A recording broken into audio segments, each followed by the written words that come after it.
అవును.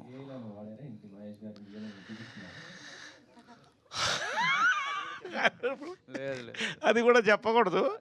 బట్ డెఫినెట్గా అండి, మహేష్ బాబు ఫ్యాన్స్ అయితే ఒక్కసారి థియేటర్లో కాగితాలు రూపాయలు విసురుతారని మాత్రం నమ్మకం. ఎంత అది ఎంతసేపు ఏంటనేది వేరు, కానీ అది అది అది ఈవినింగ్ చూస్తారుగా, మీరు తినబోయే చూస్తారు ముందు కదా. అన్నం రుచి ఎందుకు. శ్రీమంతుడు, బిజినెస్ మ్యాన్, పోకిరో ఏదో మీరు తెలుసుకోండి, నేను అంతే. చెప్పు.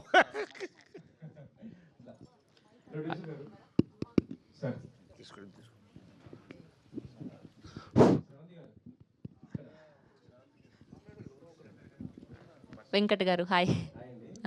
All the best. ఈ సినిమాతో మీరు మంచి హిట్ కొట్టాలని చేస్తున్నాను. థ్యాంక్ యూ అండి. ఏదో అంటే సోషల్ మీడియాలో ఏదో మీరు కామెంట్ చేసినట్టు కొద్దిగా అనిపిస్తుంది, ఇంగ్లీష్లో నిలబెట్టుకోవాలంటే కొద్దిగా ఇబ్బంది పడ్డారని ఏదో అడిగినట్టు, ఏంటంటి ఏదో కమిట్మెంట్ గురించి ఏదో మాట్లాడినట్టుగా వచ్చింది ఒకటి ఎక్కడో. నేనా?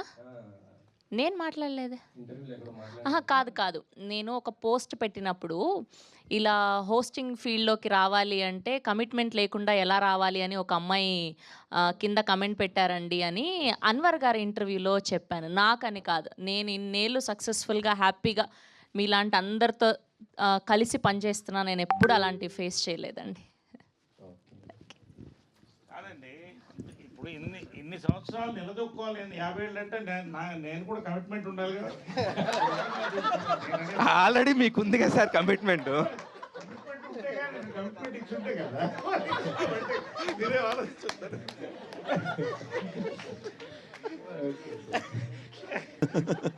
సార్ నరేష్ గారు, సార్ మీకు ఒక్కళ్ళకే ఎన్ని ట్రోల్స్కైనా దేనికైనా భయం లేకుండా స్టేజ్ మీద మైక్ పట్టుకున్నప్పుడు కానీ అసలు ఎక్కడైనా భయం లేకుండా ఏదైనా అలా అలవగ్గా మాట్లాడేస్తారు, మీ మీద ఎందుకు ట్రోల్స్ రావు?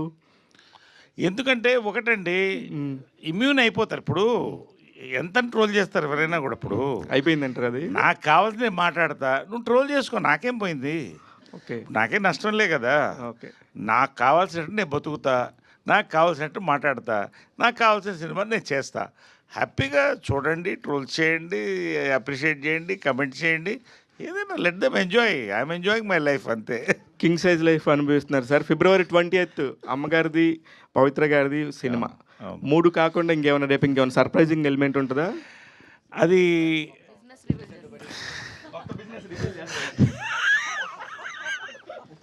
ఖచ్చితంగా అండి, నా బిజినెస్ మ్యాన్గా ఎదుగుతున్నాను నేను.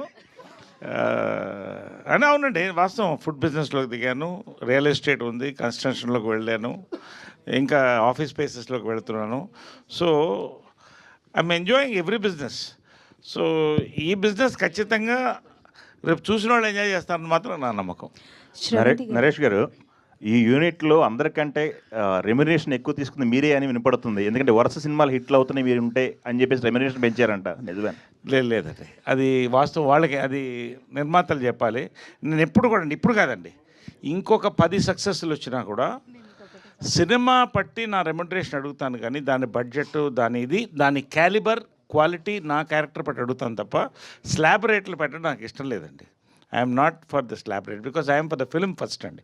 తర్వాత కొత్త డైరెక్టర్ వచ్చి ఒక లో బడ్జెట్ సినిమాలో నువ్వు మంచి డిఫరెంట్ రోల్ చేయాలన్నా కూడా ఐఎమ్ రెడీ అండి. I'm open all the time, because ఈ లైఫ్లో, ఈ టైంలో I have to enjoy the films more than the money. Money నాకు 4 రకాలుగా వస్తున్నాయి, చాలా బిజినెస్లు ఉన్నాయి. ఆయన చూడండి డబ్బేం కాదు. సో ద థింగ్ ఈజ్, అసలు ఎప్పుడు ఏ రోజు కూడా ఇంత కావాలి అంత కావాలని అడిగిన వ్యక్తి కాదు. అవుట్ ఆఫ్ రెస్పెక్ట్ మనం డిసైడ్ చేసుకునే, సార్ ఇంత ఇంత అయితే మాకు ఎమికబుల్గా, మాకు హ్యాపీగా ఉంటుంది సార్ అంటే ఆయన ఏం చెప్పినా కూడా ఒప్పుకునే వ్యక్తి నరేష్ గారు.